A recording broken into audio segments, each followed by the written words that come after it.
تو مدارس والوں کی طرف سے غلطی یہ ہوتی ہے کہ وہ اپنی تعلیمات کو پیشن اور پروفیشن دونوں بنا لیتے ہیں، کمائی کا بھی ذریعہ بنا لیتے ہیں. تو لازمی سی بات ہے کہ چونکہ عوام کی پریورٹی نہیں ہے مذہب، تو جب پریورٹی نہیں ہے تو اس کے خریدار بھی نہیں ہوتے. ٹھیک ہے، اس کے خریدار بھی نہیں ہوتے. مذہب وہ چیز ہے کہ جس کو ہم فری کے اندر میں لینا چاہتا ہوں، تو جب میں فری کے اندر لینا چاہتا ہوں تو اس کے لیے قیمت ادا کرنے کو میں تیار نہیں ہوں گا. جب قیمت ادا کرنے کو تیار نہیں ہوں گا تو لازمی سی بات ہے اگلے کو اس کا فائدہ بھی حاصل نہیں ہوگا.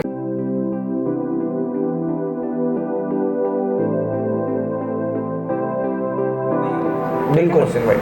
اچھا اب یہ تو ایک بات ہو گئی. اچھا اس میں ایک بات اور ہے کہ مدارس کے اندر ہم دیکھتے ہیں کہ دو قسم کے طبقے پڑھتے ہیں. ایک بچہ جو ہے وہ شہری بچہ پڑھتا ہے اور جس کی تعداد بڑی کم ہوتی ہے، اور ایک بچہ ہے جو ہمارا گاؤں دیہات کا پڑھتا ہے جس کی تعداد زیادہ ہوتی ہے مدارس کے اندر. اب جو بچہ شہری ہے اس کے ماں باپ تو ظاہر سی بات ہے وہ ویل مینجڈ ہے، بہت اچھا بیک گراؤنڈ ہے زیادہ تر کا، تو وہ پڑھ لکھ کے یا تو جاب کی طرف چلا جائے گا، اور اگر نہیں ہے تو ظاہر سی بات ہے اس کا کوئی کاروبار ہوگا تو وہ کاروبار کی طرف چلا جائے گا. لیکن یہ جو ہمارا دیہاتی طبقہ آتا ہے، گاؤں گوٹ سے جو ہمارا طبقہ آتا ہے، یہ جب بچہ پڑھتا ہے، یہ جب معاشرے کے اندر نکلتا ہے، تو اس کے لیے کیا حل ہے ہمارے پاس کہ ان کو ہم کہاں فکس کریں؟ کیونکہ مسجدیں اتنی نہیں ہیں جتنے بچے ہیں، جتنے عالم ہیں، جتنے حافظ ہیں، جتنے قاری ہیں.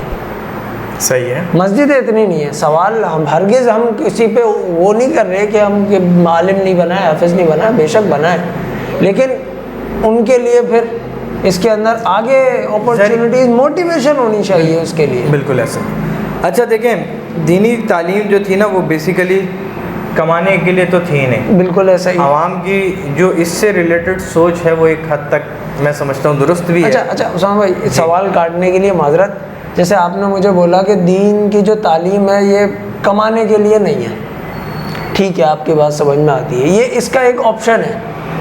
اب اس میں ایک بات، میری اپنے تھاٹس ہیں، میں اس پہ بات کہتا ہوں. لیکن جو یہ بچہ پھر اتنا نکل رہا ہے عالم بن کے، حافظ بن کے، معاشرے میں بھی تو اس کا کوئی رزلٹ نظر آئے نا، معاشرے میں بھی اس کا کوئی امپیکٹ نظر آئے. وہ اس کی جو تعلیم ہے اس سے معاشرے کو کوئی فائدہ حاصل ہو تو وہ بھی نہیں نظر آ رہا. زبردست. آپ نے جو ہے نا آدھے سے زیادہ مسئلہ خود حل کر دیا.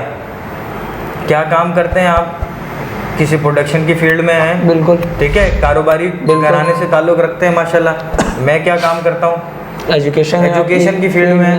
دور دور سے نہ آپ کا نہ میرا مذہب کا واسطہ ہے فیلڈ کے حساب سے. بالکل ایسا ہی. لیکن جب آپ ایک حافظ اور مدرسے کے بچے ہونے کی حیثیت سے اپنی فیلڈ میں کام کرتے ہوں گے تو وہ مدرسے کی اور قرآن کی تعلیمات کی جو اچھائیاں لے کے جاتے ہوں گے، باقی کاروباری لوگوں کی نسبت آپ کے اندر وہ برائیاں نہیں ہوں گی. میں جب مدرسے سے پاس آؤٹ ہونے کے بعد جب کسی دنیا داری کی فیلڈ کے اندر گیا تو میرے اندر الحمدللہ میں سمجھتا ہوں ایسا، اللہ تعالیٰ کمی بیشی معاف کرے اور جو کمزوریاں ہیں اس میں ہدایت عطا فرمائے، تو میرے اندر اس فیلڈ سے ریلیٹڈ باقی جو نان مذہبی تعلیم حاصل کیے گئے وہاں پہ جو دنیا کی پریکٹسز کو فوکس کے اوپر زیادہ رکھتے ہیں وہ والی برائیاں میں، مطلب میرے لین دین کے اندر حرام خوری قدرتی طور پہ نہیں ہوگی. کیوں؟ کیونکہ مجھے اس کے بارے میں قرآن اور احادیث کے احکامات کا علم ہے. سمجھ رہے ہیں؟ اب آپ نے جو آدھا مسئلہ میرا حل کیا نا وہ تھا ہی یہ کہ ہم نے مذہبی تعلیم کو ایک لائن پکڑنے کا ذریعہ بنا لیا.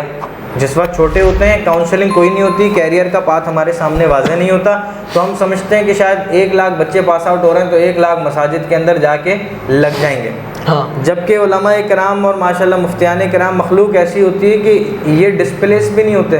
اسکول کالج میں آپ جاؤ گے تو 6 مہینے بعد ٹیچر بدلے ہوں گے، فیکلٹیز بدلی ہوئی ہوں گی، لیکن جس مسجد میں جو مولوی سیٹ ہے اس مسجد سے اس کو ہلانا آسان کام نہیں ہے، بہت مشکل کام ہے. کیونکہ سیٹسفائی ہوتے ہیں لوگ، سیٹسفائی ہوتے ہیں، ایک پورا ان کا ایک گرستی برستی ہے، پورے کے پورے قبائل آباد ہو جاتے ہیں اس فیملی کے. ٹھیک ہے نا؟ اس کا مطلب کیا ہے کہ جب وہ جگہ خالی نہیں ہو رہی تو کسی دوسرے کی جگہ بنی رہی. اب آپ اس بات کو سمجھیے گا کہ دینی تعلیم جو تھی آپ صلی اللہ علیہ وسلم کی اپنی تعلیمات کے حساب سے ہر مسلمان مرد عورت پر علم حاصل کرنا فرض تھا. وہ تھا حلال حرام کا علم، جائز ناجائز کا علم، اور زندگی میں پیدائش سے لے کے موت تک کے واقعات میں انسان اس پٹری کے اوپر جس جگہ بلوغت کے اندر قدم رکھ رہا ہے تو بالغ ہونے کے مسائل، طہارت اور ناپاکی کے مسائل، ٹھیک ہے، اور آگے ہو رہا ہے شادی بیاہ کی ضرورت پڑتی ہے تو شادی اور طلاق کے مسائل پتہ ہوں، اور آگے جا رہا ہے تو گھر کے اندر وراثت کے مسائل بھی آئیں گے، اس کے سامنے ماں باپ کا انتقال ہوگا، بڑھاپے اور قبر تک اس کو دینی تعلیمات جو جس وقت کی ضرورت ہے اس کا علم ہونا چاہیے. یہ تھا. تو اس حساب سے اگر دیکھا جائے، کیونکہ دیکھو جس وقت آپ صلی اللہ علیہ وسلم نے علم حاصل کرنا ہر مسلمان مرد عورت پر فرض ہے، اس طرح کی بات جس وقت آپ صلی اللہ علیہ وسلم نے کہی ہوگی اپنے ٹائم کے اوپر، تو اس وقت فزکس، کیمسٹری یا جیوگرافی یا دوسرے سائنسی دنیا والے علوم موجود نہیں تھے ایک سبجیکٹ کی شکل میں. یہ نہیں کہہ رہا کہ فزکس تھی نہیں دنیا میں، ہاں ایک سبجیکٹ کی شکل میں نہیں تھے. تو کن علوم کی بات تھی؟ وہ تھے جو اس وقت موجود ہوں گے. کوئی فن حرب ہوگا، لڑائی کرنے کا، کوئی تیر اندازی کا، بہت سارے ٹھیک ہے. اور بیسک کیا تھا؟ حلال حرام، جائز ناجائز. تو اب آپ اس بات کو سمجھے گا کہ اس حساب سے تو ہر بچہ مولوی ہونا چاہیے بھائی. کس لیے؟ دنیا سے اپنے ماں باپ کو، خود کو، اپنی آل اولاد کو دنیا سے جنت تک کا سفر کرنے کے لیے. بالکل. دنیا داری کے معاملات کے لیے جب ایک مولوی نکلتا ہے اور وہ بینکر بنتا ہے، وہ ایک مولوی نکلے گا اور وہ جو ہے نا وہ منڈیوں کے اندر خرید و فروخت کرے گا، مویشی پالے گا. ایک مولوی نکلے گا اور آئی ٹی انجینئر ہوگا. ایک مولوی نکلے گا اور وہ کسی ادارے کا سربراہ ہوگا یا اس ادارے میں کام کرنے والا ہوگا. اب دیکھو نا، آپ صلی اللہ علیہ وسلم کے پاس، آپ صلی اللہ علیہ وسلم کے بعد جو خلفائے کرام تھے سارے مولوی تو تھے. جو سائنسدان کسی نہ کسی شکل میں بنے، حضرت علی کو ہمارا ماننا ہے، حضرت علی میتھس کے بہت بڑے ماہر تھے اپنے وقت کے. مولوی نہیں تھے کیا وہ؟ حضرت علی کے بارے میں 11 سال میں انہوں نے صرف سورہ بقرہ کی تفسیر آپ صلی اللہ علیہ وسلم سے سیکھی تھی. صرف سورہ بقرہ کی تفسیر، صرف سورہ بقرہ کی، صرف اس لیے کہہ رہا ہوں کہ ایک سورت کی تفسیر 10 سے 11 سال کے اندر حضرت علی نے سیکھی تھی. تو بھائی مولوی یہی تو کرتا ہے اپنی ساری زندگی کے اندر. تو مدارس والوں کی طرف سے غلطی یہ ہوتی ہے کہ وہ اپنی تعلیمات کو فیشن اور پروفیشن دونوں بنا لیتے ہیں، کمائی کا بھی ذریعہ بنا لیتے ہیں. تو لازمی سی بات ہے کہ چونکہ عوام کی پریورٹی نہیں ہے مذہب، تو جب پریورٹی نہیں ہے تو اس کے خریدار بھی نہیں ہوتے. ٹھیک ہے، اس کے خریدار بھی نہیں ہوتے. مذہب وہ چیز ہے کہ جس کو ہم فری کے اندر میں لینا چاہتا ہوں. تو جب میں فری کے اندر لینا چاہتا ہوں تو اس کے لیے قیمت ادا کرنے کو میں تیار نہیں ہوں گا.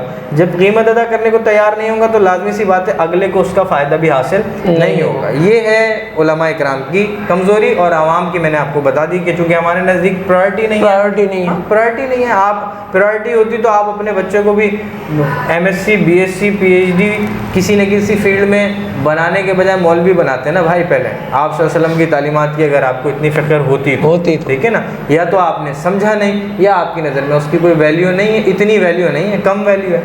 ٹھیک ہے نا. اچھا اب بات یہی ہے، دیکھیں کہ ہم پرائیورٹی یوں نہیں بناتے کیونکہ ہمیں اس میں کوئی چارم نظر نہیں آتا دنیاوی اعتبار سے، کیونکہ آدمی اپنا پروفیشن وہی چوز کرتا ہے جس میں اس کو چارم نظر آتا ہے. یہاں آپ کی بات میں کاٹوں گا، ماشاءاللہ آپ بھی حافظ ہیں اور ہم بھی حافظ ہیں. چارم نظر نہیں آتا مذہب کی تعلیمات میں عوام کو، لیکن آپ کو بڑی خوبصورت لڑکیوں نے زندگی میں کہا ہوگا محسن بھائی میرا نام بھی اس لسٹ میں لکھ لیے گا جس میں جنت میں لے کے جائیں گے آپ سب کو. ہاں یہاں